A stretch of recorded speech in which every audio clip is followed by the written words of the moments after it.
pasal dalam kitab Az-Zikar An-Nawawi ini dikatakan ini masalah zikir, zikir.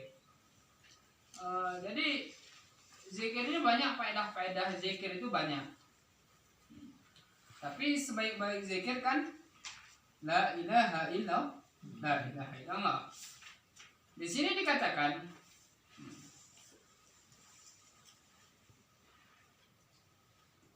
berzikir itu biqalbi dengan hati. Jadi dalam pasal ini zikir itu kata Imam Nawawi dengan hati. Dan boleh juga dengan lisan. Wal afdalu minhu ma kana biqalbi wa lisani jami'an. Dan bermula seabdal minhu daripada zikir itu barang adanya barang biqalbi wa lisan. Jadi zikir itu boleh dengan hati. Ingat. Zikir itu boleh dengan hati. Dan boleh dengan lisan. Itu zikir. Zikir itu boleh dengan hati dan dengan lisan. Tapi seabdal berzikir bagaimana itu? Seabdal berzikir adalah yaitu hati dan lisan secara bersamaan. Jadi waktu kita zikir,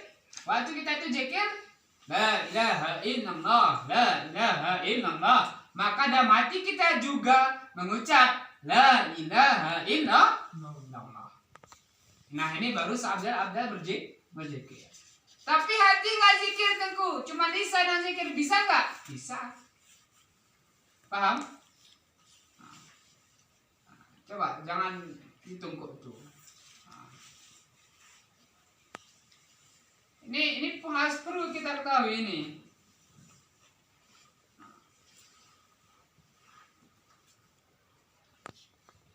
Maka jika ikhtisar, maka jika meringkas ala ahadihi, maka atas salah satu keduanya faqal bi abdalun, maka bermula dengan hati itu terlebih abdal. Maka kalau seandainya kita memilih ikhtisar, maka yang terlebih abdal dengan hati kita zikir, tidak dengan lisan. Tapi selebih abdalnya kunang. Cuma lah yang bagi, kemudian tidak siogianya bahwa meninggalkan zikir dengan lisan. Jadi sebaiknya tidak siogianya artinya bahwa tidak meninggalkan zikir dengan lisan. Kan tadi seabdal kalau kita mau memilih zikir mana yang terlebih oke, zikir hati atau zikir lisan. Yang terlebih oke adalah zikir dengan zikir hati. Tapi seyogianya tidak seyogianya artinya tidak semestinya seseorang itu meninggalkan zikir dengan lisan. Tapi berarti kita harus juga berzikir dengan lisan. Paham? Tidak semestinya kita itu meninggalkan walaupun dengan hati terlebih abdal. Kalau kita ingin memilih antara zikir hati atau zikir lisan, maka zikir hati yang lebih baik kan gitu. Jadi waktunya walaupun zikir hati terlebih baik, jangan tinggalkan yaitu zikir lisan. Paham? Paham di sini? Jadi itulah. Tapi kalau seandainya lisan dengan hati sekaligus berzikir, itu terlebih afdal. Paham? Saya? Terus di sini ada pembahasan tentang itu zikir lagi dalam hadis ini. Jadi di sini ada seruan dari langit kepada orang berzikir. Jadi hadisnya, ma jalasa qaumun yadhkurunallahu ta'ala illa man nadahum munadi minas sama'i qumu maghfuran lakum. Rawahu Ad-Dia melalui Anas radhiyallahu anhu. Jadi kata Allah, dalam hadis ini, tidak sekali-kali suatu kaum duduk dalam suatu majelis seraya berzikir kepada Allah, terkecuali ada suara yang menyeru dari langit mengatakan, berilah kalian dalam Berdirilah kalian dalam keadaan diampuni. Nah, inilah keutamaan orang berzikir. Jadi keutamaan berzikir ini, kalau seandainya ada suatu kaum, ada suatu jamaah yang berzikir, itu dari atas menyeru. Dari atas menyeru, dari atas langit menyeru. Siapa yang menyeru? Malaikat. Apa kata malaikat ini? Kumu maghfuran lakum. Berdirilah oleh kalian. Nah, dalam keadaan diampuni oleh Allah. Inilah kalau ada kita itu mau berzikir, nah, kita itu akan diseru dari atas langit oleh malaikat, yang mana malaikat itu meminta, nah, supaya kita itu diampuni dosa. Ini mau main-main dengan berzikir. Nah, ada orang-orang yang ngejek berzikir itu. Orang berzikir itu diampuni dosanya. Malaikat yang meminta kepada Allah. Makanya kalau ada orang membenci zikir itu, ini bahaya orangnya ini. Orang cuma membenci zikir kan? Ini bahaya. Orang membenci zikir itu.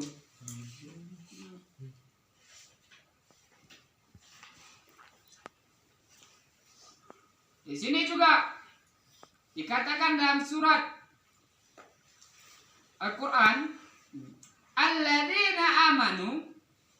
Artinya terus, di sini dikatakan orang-orang yang beriman dan hati mereka menjadi tentram dengan mengingat Allah. Ingatlah, hanya dengan mengingat Allah hati menjadi tentram.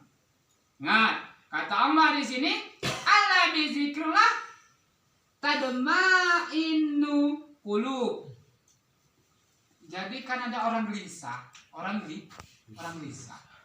gelisah, masalah geli, mau masalah ekonomi, mau masalah yaitu rumah tangga, mau masalah hutang perutang, itu kan membuat hati gelisah. Tapi kata Allah ada obatnya, supaya hati tidak gelisah ada obatnya. Apa obatnya? Berzikir kepada Allah. Itu menjadi obat. Dan setelah kita baca hadis yang pertama tadi, bahwasanya kalau kita itu zikir secara berjamaah, maka malaikat meminta kepada Allah agar kita diampuni dosa kita. Nah, inilah yang diperjuangkan oleh MPTT. Berzikir secara bersama. Artinya apa? Mengajak bertobat secara bersama. Kayaknya nggak ada salah MPTT itu. Adapun orang bilang salah, orang yang bilang salah itu orang-orang salah. Paham? Karena di MPTT itu orang berzikir sama-sama. Orang berzikir sama-sama. Zikir murung-murung. Makanya nggak ada salah. Adapun ini kan ada kabar-kabarnya bilang MPTT itu salah. Nggak ada salah. Mana siapa bilang salah? Orang yang bilang salah MPTT. Orang yang bilang salah, orang berzikir adalah orang yang benar-benar salah. Karena mereka itu berzikir kepada Allah. Kita pun nanti berzikir. Kan sudah kita baca dalilnya. Tatkala kita gelisah maka berzikir. Tatkala kita berkumpul untuk berzikir maka seruan malaikat yaitu meminta kepada Allah supaya diampuni orang berzikir tersebut. Paham nggak kalian? Paham ya? Hanya nggak ada salah. MPT itu nggak ada salah. Siapa yang bilang salah MPT itu nggak ada salah.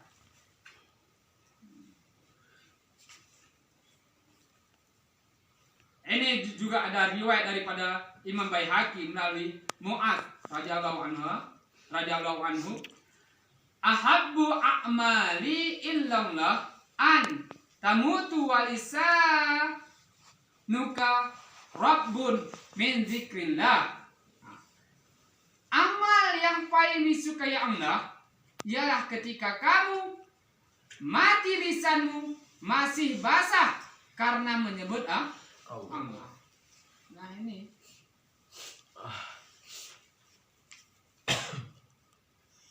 istilahnya ada orang yang mau mati, dia menyebut nama Allah. Tatkala binasa akhir hayat itu harus menyebut nama Allah, artinya harus bersahadat. La ilaha illallah. Jadi harus ucap itu. Kan ingat atau enggak? Orang mau meninggal. Tatkala dia mau meninggal, apa yang sering diucapkan oleh orang tersebut, maka tatkala mau meninggal, itulah yang diucapkannya. Itulah yang diingat. Apa yang sering diingat jemaah murid, tatkala mau meninggal, itu yang diingat oleh siapa? Oleh orang connect nih. Orang yang mau meninggal. Contoh, kita ini selalu ingat uang. Oke, maka tak kali meninggal itu. Kita rajin nyarut. Jalang. Dan kalau kita mati, jalan satu. Jadi orang yang kumpulan orang-orang berzikir itu kan sering menyebut berzikir pada Allah, la ilaha illallah, la ilaha illallah. Maka itulah yang akan teringat tatkala meninggal. Ini menjadi dalil. Paham gak kalian? Paham gak? Jadi ada riwayat dari Imam Hakim lagi di sini. Kata, "Man dzakarallahu fafadat ainahu min khasyatillahi hatta yusiba al-arda min dumu'ihi lam yu'adzibhu yaumal qiyamah." Jadi ini hadis ini, barang siapa yang mengingat Allah hingga kedua matanya menangis karena takut kepada Allah, hingga sebagian dari air mata itu menetes ke tanah, niscaya Allah tidak akan mengazab di hari kiamat. Siapa-siapa yang berzikir kepada Allah dan karena berzikirnya itu mengingat kebesaran Allah dan menetes air matanya yang jatuh ke bumi, maka dia tatkala hari kiamat nanti Allah tidak akan mengazab dia pada hari kiamat. Inilah keutamaan orang-orang berzikir. Makanya jangan kita katakan salah orang-orang berzikir. Orang itu zikir yang menyebut nama Allah, Tuhan kita. Jadi jangan katakan salah. Orang mengatakan salah itulah orang salah. Paham? Waktu itu sekarang kan ada itu, ada Tastapi kan gitu, ada MPTT. Bagaimana itu? Dua-duanya benar. Paham? Dua-duanya benar. Tastapi juga nggak salah, MPTT juga nggak salah. Yang salah adalah orang yang menyalahkan. Paham?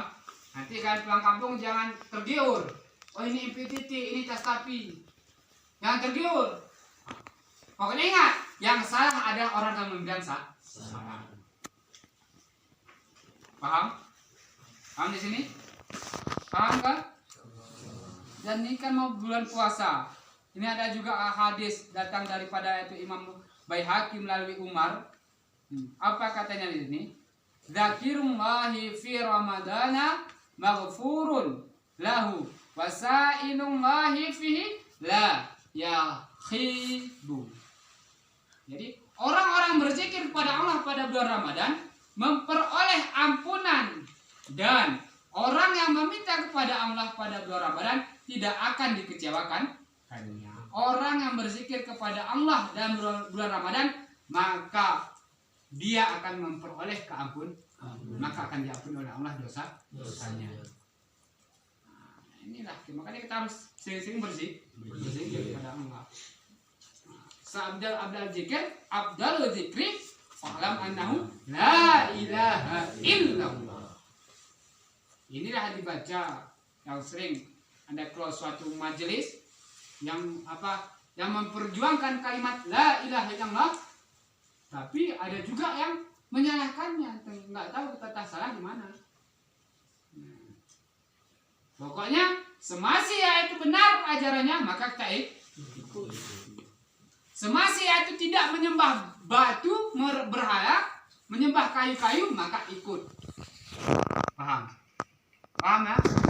Semasi geret beta kena nomor kita, semasi tidak dia katakan kepada kita, nggak usah sholat, zikir aja. Itu jangan ikut.